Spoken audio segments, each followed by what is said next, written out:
barbed wire, there was all the hysteria, the stormtroopers in the streets, there was a media hype that was built up about protesters and danger and all this, and then there's all the Obama hype and all the Obama hope that's built up that people are being sucked into.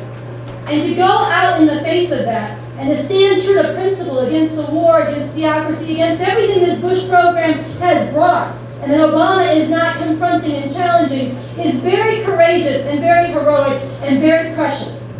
And I know, and I want to talk about this, that our numbers, it's hard to see y'all, but our numbers were smaller than they need to be, than they should have been, than many of us were hoping they would be, and I just want to talk bluntly and honestly about this, and what we should make of this.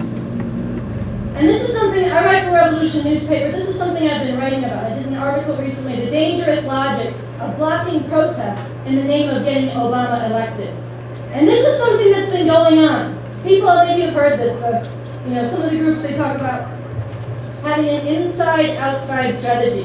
And we were, I know World Can't Wait was building these protests, and we talked to a lot of different people who've been out in the street and organizing, and they said, oh yeah, we're glad you're doing that, against the war in Iran, against the war in Iraq, we'll be there too, and we're doing our inside strategy.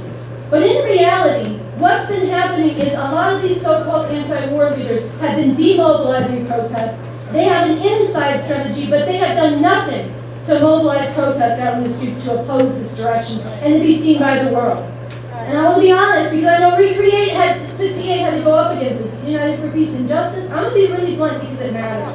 Leslie Kagan, she says maybe we should call off the protest today and advocated instead we mingle with the delegates. I'm all for going and talking to the delegates to get them to join us in the streets. Okay? Hope Pink, Progressive Democrats for America, where were they today? Right on! This is why, and I want to say something, a lot of people are deeply angered. A lot of people are getting disaffected with Barack Obama. A lot of people, because why? Because he came out, like Jeremy just said, this is not an anti-war candidate. He wants to send 10,000 more troops to Afghanistan.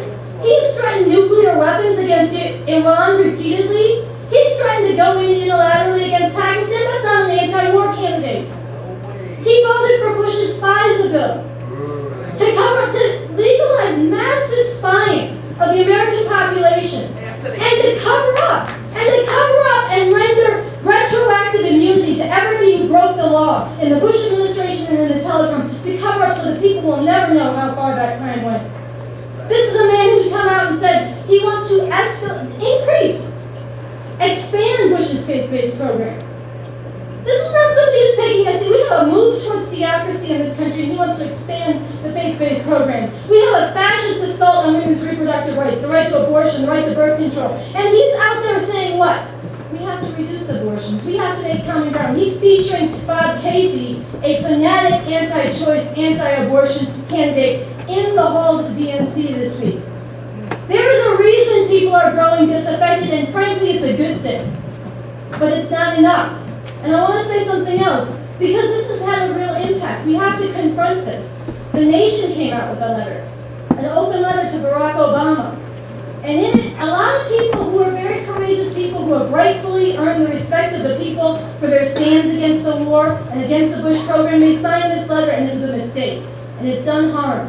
Because this letter said, among other things, there are many, many people who grew alienated from politics as usual, who have found hope again in Barack Obama, and they cast this as a good thing. This is not a good thing.